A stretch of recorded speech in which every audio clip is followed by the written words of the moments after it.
छोटू राम जी की जयंती के मौके पर इस पावन धरा जो छोटू राम जी की याद में स्मारक बनाया हुआ है, पहुंचे हुए तमाम खाप सरदारी, किसान सरदारी, बुद्धिजीवी तबका व मातृ शक्ति।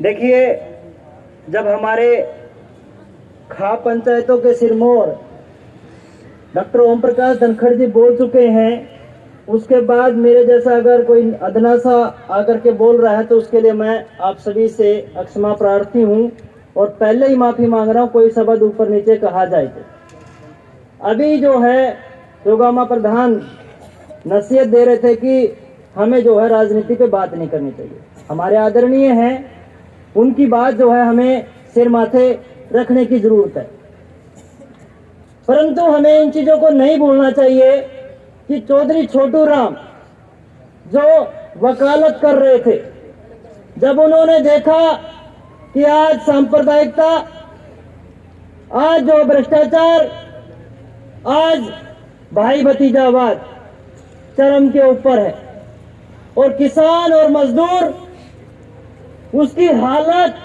चाहे वो आर्थिक तौर पे हो चाहे वो सामाजिक तौर पे हो, बहुत दयनीय है, तब उन्होंने उस वकालत के पैसे को, और यह मैं जोड़ना चाहता हूं कि जो पारिवारिक बैकग्राउंड है, आर्थिक जो हालात है चौधरी छोटू राम जी की कोई ज्यादा अच्छी मजबूत नहीं थी, उसके बावजूद वो वकालत के पैसे को छोड़ करके उन्होंने तय किया कि अगर इस किसान और मजदूर की हालत को बदलना है तो एकमात्र रास्ता है कि आ करके राजनीति में कुछ आवाज उठाई जाए और प्रयास किए जाए ताकि जो है इनकी हालत बदली जा सके। और तब जो है उन्होंने यूनियनिस्ट पार्टी का जो है गठन किया।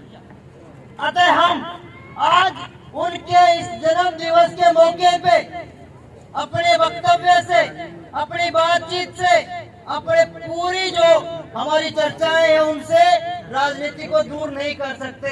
और वो तो तब क्योंकि उन्होंने क्या कहा, ऐ भोले किसान मेरे वर्ग, दो बात ले मान, एक ले बोलना सीख और दूसरा ले दुश्मन को पहचान। कहा होगा, हल तो नहीं कर हमें। वो किससे बचने के लिए कर रहे थे? वो सांप्रदायिक ताकतों से बचने के लिए कर रहे थे। वो भाई भतीजावाद जो है, भाई भाईचारे को जो खत्म कर रहे हैं लोग, उनसे बचने की बात कर रहे थे।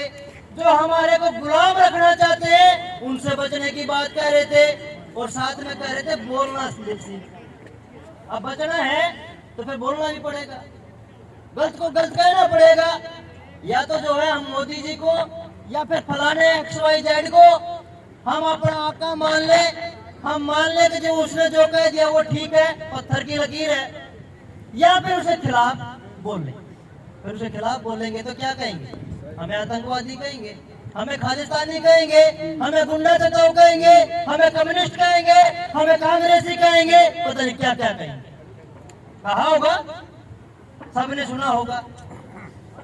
परंतु हमें कांग्रेसी भी, हमें कम्युनिस्ट भी, हमें खालिस्तानी भी, हमें जो आतंकवादी भी पहलवाना पसंद है, परंतु जो है चुपचाप अपनी गर्दन नीचे करके उनके पैरों में बैठना मंजूर नहीं है। क्यों? क्योंकि हमारे जो आदरणीय चौधरी छोटू राम जी कहेंगे चुप नहीं होना, बोलना है। हर जो कोई हमारी गर्दन पे पैर रखने की कोशिश करेगा उसको चेताना है कि हम उनके पैरे नहीं है, हम कायर नहीं है। हम जो है तुम्हारे खिलाफ आवाज उठाएंगे। तुम तोप लेके आओ, तुम टैंक लेके आओ, तुम जो है तमाम देश के जो बड़े पूंजीपति हैं उनको खरीद लो, उनके गुलाम बन जाओ, परंतु हम गुलाम बनने के लिए तैयार नहीं। इसलिए हमने 13 महीने किसान आंदोलन लड़ा। उसके बाद अब जो है हुड्डा साहब और अब तमाम खाप सरदारी और किसान सरदारी अब जिस तरीके का ये काला कानून लेके आए हुए हैं अग्निपथ का, 4 साल तो जो है आदमी को ये समझने में लगता है फलानी जगह पे जाकर काम क्या करूंगा। आज मैं किसानी सीखने चला जाऊं तो 4 साल तो मैंने बीज का माप तोल भी नहीं समझ में आवे और वो 4 साल की नौकरी दे रहे हैं। उसके बाद बोलना किस किस चीज पे पड़ेगा? किसानी खेती पे बात करेंगे, आप रोजगार पे बात करेंगे, अब महिला सुरक्षा पे बात करेंगे।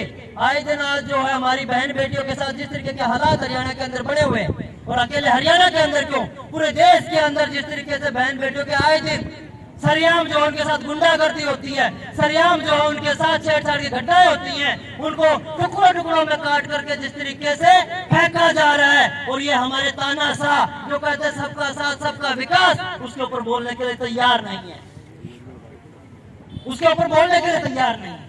आज मेरी 7 साल की छोटी सी बच्ची है, मैं डॉक्टर साहब पीछे खड़े उनको कह रहा था, डॉक्टर साहब जब वो शाम को कहती है पापा मैं थोड़ी देर गली में खेलूं, तो दिल धक धक करता है। तो डॉक्टर साहब बोले तेरी तो बेटी है, मेरा तो बेटा है, वो जाने की कहता तब भी मेरा भी दिल धक धक करता है। आज बच्चों की सुरक्षा का जो मसला है, ट्रेन के अंदर 1 सितंबर को मेरी छोटी बहन अपने 9 साल के बच्चे के साथ अपने मायके से ससुराल जा रही थी, ट्रेन से फेंक करके उसको मार दिया गया। 9 घंटे 10 घंटे वो ट्रैक के ऊपर पड़ी रही। अगर 10 मिनट में बता दिया प्रशासन को और जो है तमाम जो जिम्मेवार व्यक्ति थे, अगर इस तरीके की दुर्घटना हो गई, इस तरीके से दरिंदे ने फेंक दिया है, कुछ कीजिए। 10 घंटे तक जब डीआईजी साहब से बात नहीं हुई तब तक जो है कोई हिला नहीं माइक का ला, और आज 3 महीने होने को हो गए, 1 तारीख को चालान तक पेश नहीं किया। कौन से साम्राज्य में रह रहे हैं हम, कौन से धर्म की डोज हम लेते जा रहे हैं। अब बहनों के साथ बेटियों के साथ इस तरह की घटनाएं, और ये खामोश बैठे सबके साथ सबके विकास की बात करते हैं। पता नहीं किसका विकास कर रहे हैं, शायद अडानी बनना पड़ेगा हमें, अडानी और अंबानी, तब शायद हमारा विकास होगा, वरना तो हमारी बेटियां, हमारा रोजगार, हमारा जो है सामाजिक ताना बाना, ये ऐसे तरीके से तोड़ करें। अभी मैंने अपनी बात कही, हालांकि कहने को तो बहुत कुछ है, क्योंकि मैं पंचायतों को ट्रेनिंग देता रहा हूँ, टीचर हूँ, तो बोलने का एक एक्सपीरियंस, आप सभी का सहयोग रहा, आपका आशीर्वाद रहा है, परंतु सारी मैं ही कहूँगा तो बाकियों का शायद बोलने का मौका ना मिले। तो वन संचालक जो कह रहे हैं उनकी बात का आदेश मानते हुए अपनी वाणी को मैं विराम दे रहा हूँ। फिर कोई गलत कहा गया हो, क्योंकि खाप सरदारी हमारी उच्च स्तरीय संस्था है, उसको अगर हम किसी तरीके से गलत ठहरा दें या किसी का अपमान कर दें तो अपने आप में हमारे लिए शर्म की बात है। इतनी सी बात कहते हुए मैं दीनबंधु टोटूराम जी के चरणों में नमन करते हुए अपनी वाणी को विराम दे रहा हूँ। शुक्रिया, थैंक यू। जय जनता, जय संघर्ष, लड़ेंगे, जीतेंगे, और इन गंदी सरकारों के खिलाफ, सरकार में कोई भी, गंदी सरकारों से मतलब ये कोई भी सरकार में हो, जब जब जो है गंदे फैसले लेके आएंगे, जब गंदे कानून लेके आएंगे, हमारी गर्दनें ऊपर उठेंगी, हमारे हाथ जो हवा में लहरा करके कह रहे होंगे अब हम तुम्हारे से लड़ने के लिए तैयार हैं। हम झुकेंगे नहीं, रुकेंगे नहीं। शुक्रिया, थैंक यू, धन्यवाद।